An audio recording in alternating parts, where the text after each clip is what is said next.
श्रीमद् भगवद गीता के पास आपके हर प्रश्न का उत्तर है। चाहे आपकी कोई भी परेशानी हो, कोई भी इच्छा हो, श्रीमद् भगवद गीता आपके हर प्रश्न का उत्तर देती है, आपकी हर समस्या का हल देती है। चाहे वो परेशानी आपके मन की हो या धन की हो या आपके शरीर की हो या आपके रिश्तों की हो, आपको अपनी हर समस्या का उत्तर श्रीमद् भगवद गीता में जरूर मिलेगा। आज हम उसी श्रीमद् भगवद गीता के ऐसे 11 अनमोल उपदेश आपको बताएंगे जो आपकी पूरी जिंदगी बदल देंगे। बस आप इन बातों को वीडियो के अंत तक ध्यान से सुनिए। जो भी व्यक्ति इस वीडियो को अंत तक सुनेगा उसे अपनी जिंदगी, उसे अपनी हर परेशानी का हल अवश्य मिलेगा। उसे अपनी जिंदगी में जो कुछ भी चाहिए वो उसे जरूर मिलेगा।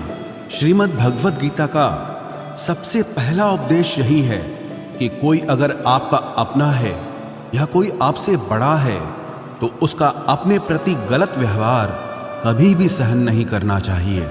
ये गीता का उपदेश हमारी जिंदगी से भी जुड़ा है। हम भी अपने मन की अधिकतर तकलीफों को ये सोचकर जिंदगी भर सहते रहते हैं कि ये तो मेरा अपना है, ये तो मेरा बड़ा है, इसको हम कैसे कुछ कह सकते हैं। हम अगर नहीं सहेंगे, कुछ कह देंगे तो हमारे रिश्ते ही खराब हो जाएंगे, हमारे रिश्ते ही समाप्त हो जाएंगे। पर सोचने की बात यह है कि उस व्यक्ति को आप अपना कैसे मान सकते हैं जो आपकी तकलीफों की वजह हो। अपना तो वो होता है जो हमारी तकलीफों को दूर कर दे। तो गीता का ये उपदेश है कि किसी को भी अपना फायदा मत उठाने दो, किसी को भी खुद पर जुल्म मत करने दो, क्योंकि आप जितना सहेंगे लोग आपको उतना सहने के लिए और मजबूर करेंगे। गीता का पहला अध्याय जिसका नाम अर्जुन विषाद योग और दूसरा अध्याय जिसका नाम सांख्य योग है, उसके आरंभ में अर्जुन ने श्री कृष्ण के आगे अपना दुख प्रकट किया है कि हे केशव, मैं कौरवों से कैसे युद्ध कर सकता हूं? ये सब तो मेरे अपने ही हैं। मैं कैसे भीष्म पितामह और द्रोणाचार्य से युद्ध करूंगा, क्योंकि वो दोनों मेरे पूजनीय हैं। इसलिए इन गुरुजनों को मारने से तो अच्छा है मैं भिक्षा के अन्न को खाकर अपने जीवन का गुजारा करूं। और जिन कौरवों से मैं युद्ध करने जा रहा हूं वो सब धृतराष्ट्र के पुत्र मेरे भाई ही हैं, मेरे अपने ही हैं। इन सबको मारने से अच्छा है कि मैं सन्यासी बन जाऊं। तो श्री कृष्ण ने अर्जुन से कहा कि यहां कौन अपना है और कौन पराया है। जो अधर्म करता है उसके साथ युद्ध करना तुझे मोक्ष और मुक्ति देगा। तू अपने इस मन के मोह को त्याग दे, नहीं तो सारा जग तेरी निंदा ही करेगा, तुझे डरपोक कहेगा। बात अपने पराये की नहीं है, बात धर्म और अधर्म की है, बात सही और गलत की है। अगर तू गलत को सहेगा, उसका अंत नहीं करेगा, तो गलत करने वाले को और बल मिलेगा, वो और भी गलत करेगा। इसीलिए मन के मोह को त्याग करके तू युद्ध कर। महाभारत की एक और कहानी भी है। जब अर्जुन के पुत्र अभिमन्यु की युद्ध में मृत्यु हो जाती है तब अर्जुन बहुत दुखी होता है, रोने लगता है। वो श्री कृष्ण से कहने लगा कि मेरा पुत्र अभिमन्यु मर गया है, मैं ये दुख बिल्कुल भी सहन नहीं कर सकता, मैं भी अपने आप को समाप्त कर लूंगा। फिर भगवान श्री कृष्ण उसे आत्माओं के लोक में लेके गए, जहां अभिमन्यु आनंद से बैठा हुआ था, क्योंकि उसने क्षत्रियोचित व्यवहार किया, इसलिए उसे उत्तम पद की प्राप्ति हुई। जब अर्जुन अभिमन्यु के पास रोते रोते पहुंचा, अपने पुत्र को देखकर अर्जुन बहुत प्रसन्न हुआ। उसे गले से लगाकर कहने लगा कि हे पुत्र, तेरे बिना तो मैं जी ही नहीं सकता, मैंने तो अपने जीवन की आशा का ही त्याग कर दिया है। तो अभिमन्यु कहने लगा कि आप कौन हैं? अर्जुन बोला, मैं तेरा पिता हूं, तू मेरा पुत्र है अभिमन्यु। तो अभिमन्यु कहने लगा कि कौन पिता कौन पुत्र, मेरे हजारों जन्म हुए हैं, किसी जन्म में आप मेरे पिता बनते हैं और किसी जन्म में मैं आपका पिता बनता हूं। आत्मा का न कोई माता होता है न कोई पिता होता है। जब अर्जुन ने देखा कि मेरा पुत्र मुझे पहचान भी नहीं रहा तो उसका सारा मोह खत्म हो गया।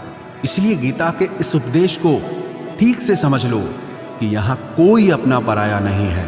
जो बुरे वक्त में तकलीफ के वक्त में हमारा साथ दे, सिर्फ वही हमारा अपना है, बाकी सब पराए हैं। गीता का दूसरा उपदेश यह है कि जो चला गया है कभी उसका दुख मत करो, और जो आने वाला है उसकी बिल्कुल भी चिंता मत करो। जब महाभारत का युद्ध चल रहा था तब अर्जुन ने श्री कृष्ण से कहा कि अगर यह युद्ध हुआ तो करोड़ों लोग मारे जाएंगे। जो सैनिक और योद्धा इस युद्ध में मारे जाएंगे उनकी स्त्रियों का क्या होगा, समाज कैसे आगे बढ़ेगा। और भी बहुत सी बातें अर्जुन ने विस्तार से कही हैं। तो भगवान श्री कृष्ण ने कहा, अशोच्यानन्व शोचस्त्वम प्रज्ञावादांश भाषसे गतासून अगतासूश्च नानुशोचन्ति पंडिताः। श्री कृष्ण बोले, हे अर्जुन, तू बड़ी बड़ी ज्ञानियों जैसी बातें करता है, लेकिन जो सच में ज्ञानी होता है, वो जो लोग मर चुके हैं, जा चुके हैं या एक दिन जाने वाले हैं, उनकी चिंता नहीं करता है, उनका दुख नहीं करता है। तेरे हाथ में कुछ भी नहीं है, तू चाहकर भी कुछ कंट्रोल नहीं कर सकता। जीवन और मरण ये तो प्रकृति की नियति है। इसीलिए जो ज्ञानी होता है वो किसी के मरने पर भी रोता नहीं है। ज्ञानी जन ना ही बीते हुए कल का शोक करते हैं और ना ही आने वाले कल की चिंता करते हैं। इसीलिए जो होने वाला है वो होकर ही रहता है, और जो नहीं होने वाला है वो कभी नहीं होगा।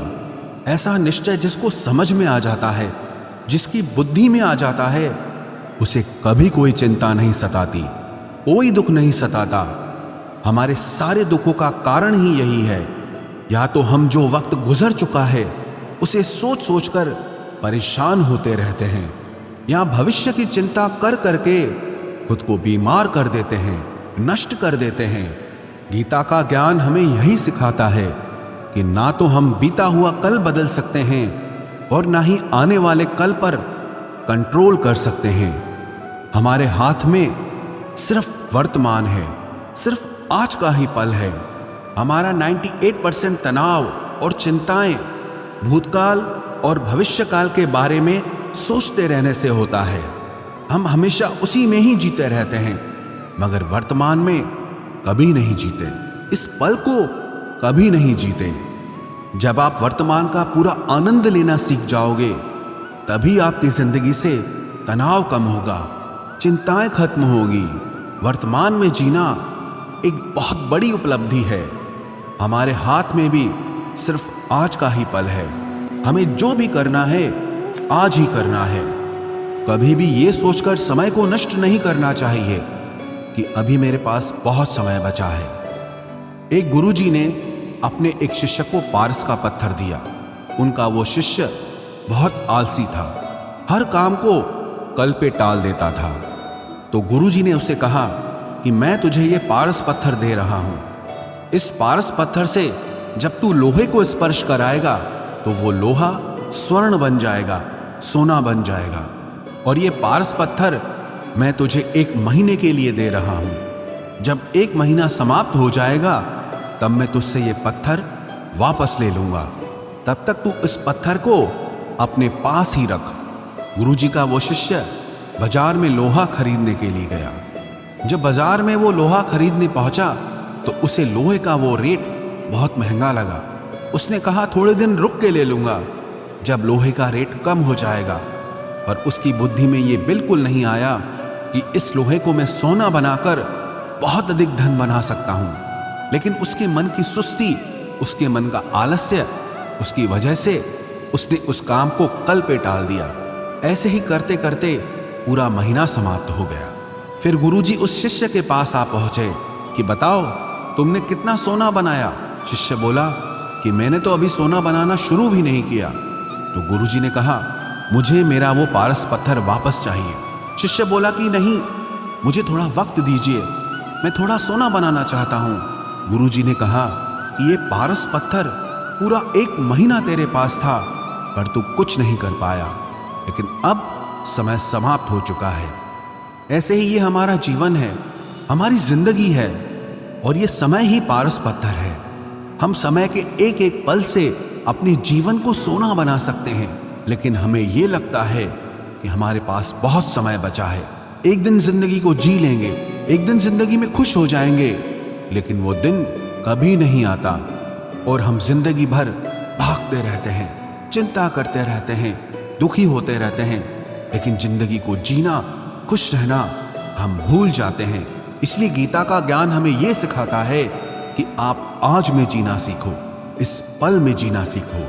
गीता का तीसरा उपदेश यह है कि मौत से डरना बिल्कुल व्यर्थ है। श्री कृष्ण ने गीता में कहा है कि यह संसार मृत्यु लोक है, जिसका भी जन्म हुआ है वो एक दिन जरूर मर जाएगा, जिसका आरंभ हुआ है उसका अंत अवश्य होगा।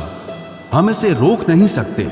जैसे हम रोज कपड़े बदलते हैं, वैसे ही हमारी आत्मा नया शरीर धारण करती है। मृत्यु सिर्फ इस जीवन का एक नया आरंभ है, इस जीवन का अंत नहीं है। आत्मा कभी नहीं मर सकती और ना ही उसे कोई मार सकता है, लेकिन मौत का डर मनुष्य को सबसे ज्यादा लगा रहता है। मौत का दुख भी इंसान को सबसे ज्यादा होता है। एक पेड़ में दो पक्षियों का जोड़ा रहता था। उन दोनों को एक दूसरे से बहुत प्रेम था। उन्होंने साथ जीने मरने की कस्में खाई थी। एक दिन वहां एक शिकारी आया और उसने एक तीर चलाकर वहां पेड़ पर बैठे मादा पक्षी को मार दिया। तो वो अकेला नर पक्षी रोने लगा कि मैं तुम्हारे बिना कैसे जी पाऊंगा, तुम्हारी जगह मेरी मृत्यु आ जाती, मेरा जीवन तुमको मिल जाता। वो रो रो के बहुत विलाप करने लगा। इतने में ही उस शिकारी ने दूसरा तीर चलाया और उस नर पक्षी को भी मार दिया। वास्तविकता में ये कहानी हमारी ही है। हम भी रोते रहते हैं जब कोई मरता है तो, लेकिन हमें ये नहीं पता कि एक न एक दिन हमारा भी जीवन समाप्त हो जाएगा। हम भी उसी मृत्यु के पेड़ पे ही बैठे हैं, लेकिन शरीर का मिटना हमारा अंत नहीं है। श्री कृष्ण ने अर्जुन से कहा कि हे अर्जुन, तेरे और मेरे अनंत जन्म हुए हैं। तुझे कुछ भी याद नहीं है, लेकिन मुझे सब याद है। जो व्यक्ति इस सत्य को समझ ले कि मैं यहां इस संसार में कुछ समय के लिए आया हूं, उसकी जिंदगी के सारे झगड़े, सारे दुख, सारी चिंताएं ही समाप्त हो जाएंगी। जब इस संसार से जाना ही है तो दुख किस बात का।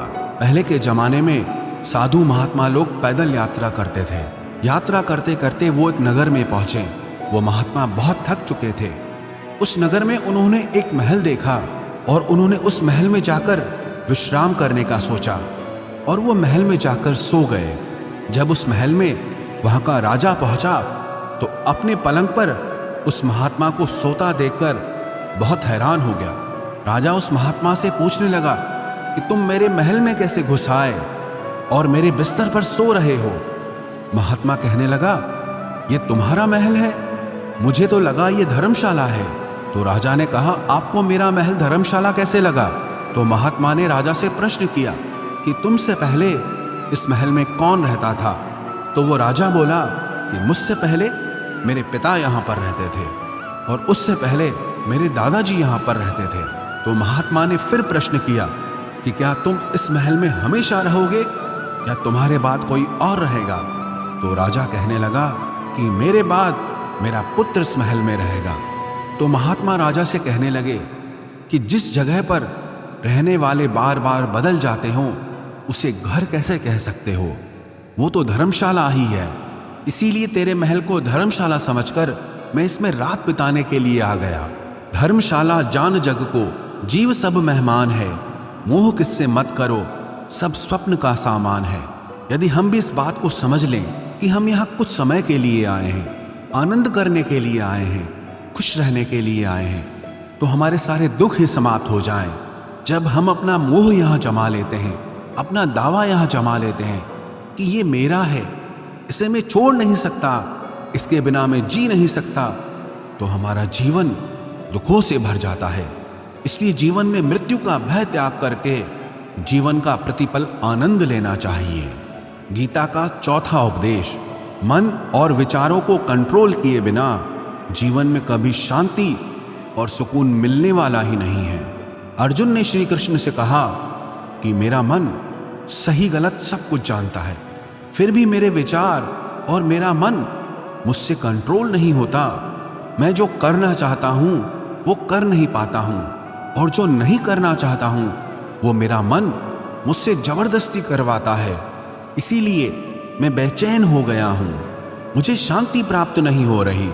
तो श्री कृष्ण ने अर्जुन से कहा, उसके लिए तुझे अपने मन और विचारों से डिटैच होकर अपने मन और विचारों को सही दिशा में ले जाने की प्रैक्टिस करनी होगी, अभ्यास करना होगा। और ये एक दिन का काम नहीं है। जब तक तू अपने मन और विचारों की गुलामी का त्याग नहीं करता, तब तक तुझे जीवन में कभी शांति नहीं मिलेगी। एक राजा था, वो बहुत बेचैन और परेशान रहता था।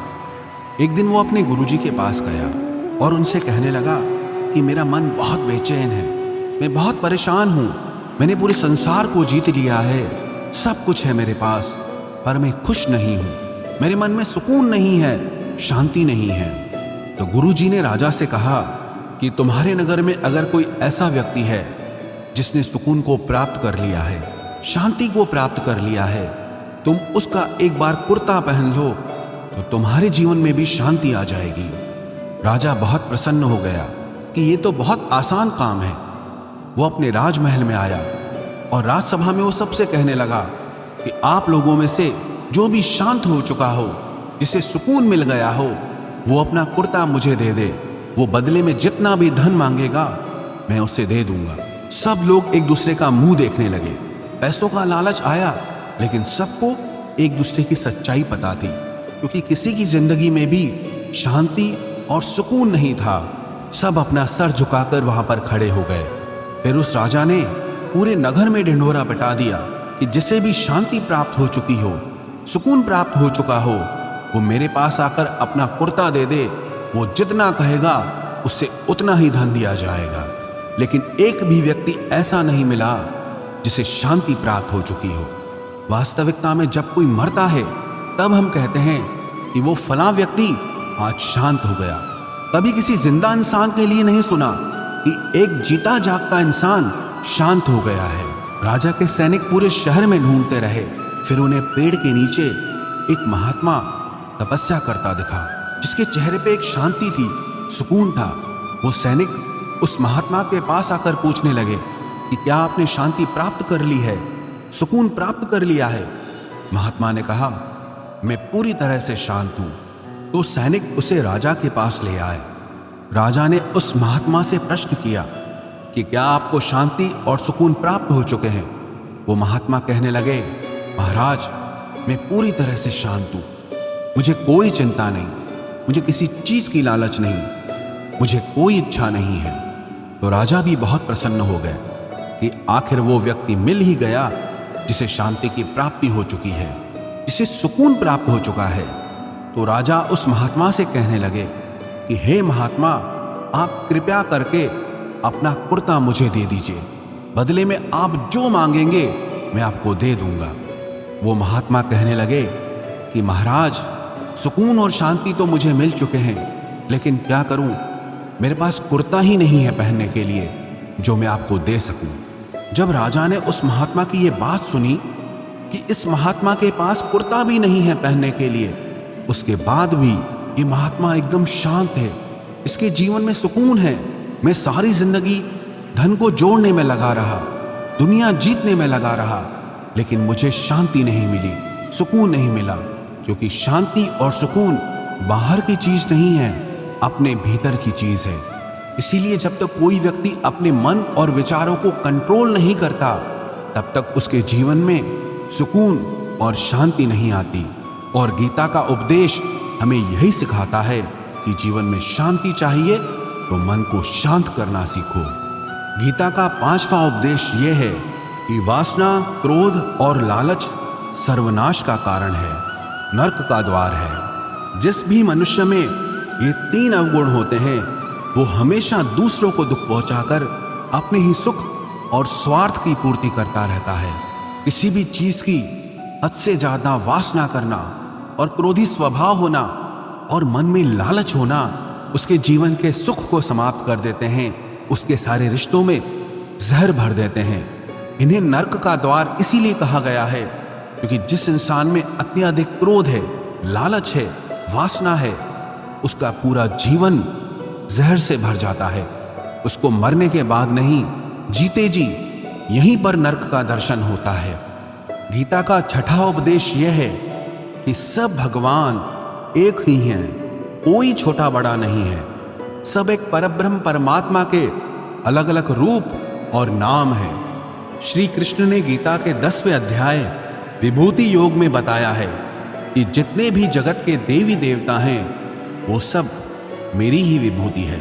मैं ही शिव हूं, मैं ही इंद्र हूं, मैं ही यक्षराज कुबेर भी हूं, मैं ही अग्निदेव हूं, देवताओं के गुरु बृहस्पति भी मैं हूं, समुद्र भी मैं ही हूं, अक्षरों में ओम भी मैं ही हूं, काल का महाकाल भी मैं ही हूं, सारे जगत का नाश, उत्पत्ति और पालन करने वाला भी मैं ही हूं। श्री कृष्ण ने अर्जुन से कहा कि मेरी विभूतियों का कोई अंत नहीं है, इसलिए सब भगवान, सब नाम, सब देवता मेरे ही रूप हैं। इसीलिए तो किसी भी देव या ईश्वर में कभी भेद बुद्धि मत करना, कभी किसी को छोटा बड़ा मत समझना। और गीता का उपदेश हमें यह सिखाता है कभी भी किसी दूसरे के इष्ट को छोटा नहीं समझना चाहिए, या इस बात पर झगड़े फसाद नहीं करने चाहिए कि कौन बड़ा है और कौन छोटा है। गीता का 7वां उपदेश यह है, सुख की इच्छा ही आखिर में हमारे दुखों का कारण बनती है। श्री कृष्ण ने अर्जुन से कहा कि मनुष्य जितना सुखों की लालसा और इच्छा करता है उतना ही उसकी इंद्रियां सुख भोग में आसक्त हो जाती है, उतना ही इंसान का मन संसार के सुख और आकर्षण का गुलाम बन जाता है। और जितना सुख के पीछे भागेगा उतना ही उसे दुख के अनुभव से भी गुजरना पड़ेगा, क्योंकि ये संसार का नियम ही है। जो चीजें शुरू में मन को बहुत आकर्षित करती हैं बाद में बहुत दुख देती हैं, और जो चीजें शुरू में मुश्किल लगती हैं, कठिन लगती हैं, बाद में हमें बहुत काम आती हैं। गीता का 8वां उपदेश यह है, जो भी मनुष्य दुनिया के सारे सहारे छोड़कर सिर्फ भगवान को ही अपना सहारा मान लेता है, उसकी हर जरूरत वो ईश्वर पूरी करता है, उसकी हर प्रकार से रक्षा वो परमात्मा ही करता है। अनन्याश्चिन्तयो माम ये जनाः पर्युपासते तेषां नित्याभियुक्तानां योगक्षेमं वहाम्यहम्। जो भी व्यक्ति मुझे ही अपना सहारा मानता है उसका योगक्षेम मैं वहन करता हूँ। योगक्षेमं वहाम्यहम् अर्थात जो चीज नहीं मिली है उसकी प्राप्ति कराना उसका नाम योग है, और जो चीज जीवन में मिली हुई है उसकी रक्षा करना उसका नाम क्षेम है। तो श्री कृष्ण कहते हैं, जो मुझ पे डिपेंड हो जाते हैं उनको जो चाहिए वो मैं जरूर देता हूँ, और उनकी हर प्रकार से मैं रक्षा भी करता हूँ। गीता का 9वां उपदेश यह है कि इस संसार में हमारा कुछ भी नहीं है। गीता सार में आपने कई बार सुना होगा कि तुम्हारा क्या गया जो तुम रोते हो, तुम क्या लाए थे जो तुमने खो दिया, तुमने क्या पैदा किया जो नष्ट हो गया, तुमने जो लिया यहीं से लिया, जो कुछ भी दिया यहीं पर दिया। जो आज तुम्हारा है कल किसी और का होगा, क्योंकि परिवर्तन इस संसार का नियम है। कल तक जिसके बिना आप जी नहीं सकते थे आज उनसे कोई रिश्ता ही नहीं है, बातचीत तक नहीं है। कहाँ गए वो जीवन भर के सारे रिश्ते, वो सारे मित्र जो साथ जीने मरने की बातें करते थे, आज पता भी नहीं कि वो लोग कहाँ चले गए। ये संसार परिवर्तनशील है, सब लोग यहाँ बदल जाते हैं, हर रिश्ता बदल जाता है, और तो और ये हमारा शरीर भी हर दिन बदल रहा है। बचपन से जवानी, जवानी से बुढ़ापा, और एक दिन ये शरीर हमारा साथ छोड़ देता है। तो किसके लिए रोना और किसकी चिंता करना। हम सारी जिंदगी चीजों को, रिश्तों को, जिंदगी को बनाने में, सजाने में, संवारने में लगे रहते हैं, लेकिन एक दिन सब कुछ बिखर जाता है। सारी जिंदगी जिस संपत्ति, जिन रिश्तों के लिए हम लड़ते रहते हैं, एक दिन सब कुछ छोड़ करके हमें इस दुनिया से जाना पड़ता है। गीता का 10वां उपदेश हमें यह सिखाता है कि किसी से भी हद से ज्यादा मोह कभी मत करना। श्री कृष्ण ने गीता का पूरा ज्ञान ही अर्जुन के मोह को नष्ट करने के लिए कहा है। ये मोह ही है जो इंसान को सबसे ज्यादा रुलाता है। मोह इतना बलवान है कि शेर जैसे इंसान को भी गीदड़ बना देता है। जो अर्जुन युद्ध में देवताओं से भी जीत गया, पर अपने रिश्तेदारों को युद्ध में देखकर उसका हाथ कांपने लगा। वो बोला, हे केशव, मेरे हाथ में धनुष पकड़ने की ताकत भी नहीं बची है, मेरे हाथ कांप रहे हैं, मैं युद्ध नहीं कर पाऊंगा। ये मोह इतना पेनफुल होता है जिसकी पीड़ा ना सह पाने के कारण कई लोग अपनी जिंदगी खत्म कर देते हैं, आत्महत्या तक कर लेते हैं कि उस व्यक्ति के बिना हम जी नहीं पाएंगे। जीवन में किसी से भी हद से ज्यादा मोह करोगे तो जीवन भर पीड़ा का ही सामना करना पड़ेगा। जो व्यक्ति अपने मोह से बाहर नहीं आता, उसका सब कुछ उससे छिन जाता है, उसकी सारी खुशी खत्म हो जाती है। इसीलिए गीता का ज्ञान बार बार यही सिखाता है कि अपने मन के मोह को त्याग करके आप बलवान बनो, बुद्धिमान बनो, सत्य के दर्शन करो कि वास्तविकता क्या है। क्योंकि हमारा मोह हमें हमेशा झूठ ही दिखाता है, झूठ पे ही विश्वास दिलाता है और दिल में झूठी उम्मीदें जगाता है। और ये ही हमारे दुखों का सबसे बड़ा कारण है। हम ही मोह कर लेते हैं, हम ही लोगों से उम्मीदें लगा बैठते हैं, पर वास्तविकता बिल्कुल अलग होती है। लोग वैसे नहीं होते जैसे हम मान लेते हैं, जैसा हम समझ लेते हैं, क्योंकि मोह के कारण हमें सच्चाई नहीं दिख पाती, लोगों का असली चेहरा नहीं दिख पाता। इसीलिए गीता का उपदेश हमें यह सिखाता है कि जीवन में अगर आनंद और प्रसन्नता से रहना है तो किसी में भी हद से ज्यादा मोह कभी मत करना। गीता का 11वां उपदेश ये है कि इस दुनिया में अगर आए हो तो दुख तो मिलेगा ही मिलेगा। दुख से कभी घबराना मत, दुख से कभी डरना मत। श्री कृष्ण ने गीता में कहा है कि ये संसार दुखालयम अशाश्वतम है, अर्थात ये संसार दुखों का घर है। जैसे औषधालय में औषधि मिलती है, पुस्तकालय में पुस्तकें मिलती है, चिकित्सालय में चिकित्सा होती है, वैसे इस संसार को भी श्री कृष्ण ने एक नाम दिया है, दुखालय, जहां पर दुख मिलता हो। दुख तो यहां हर किसी के जीवन में आता ही है, लेकिन अगर दुख आया है तो सुख भी आएगा।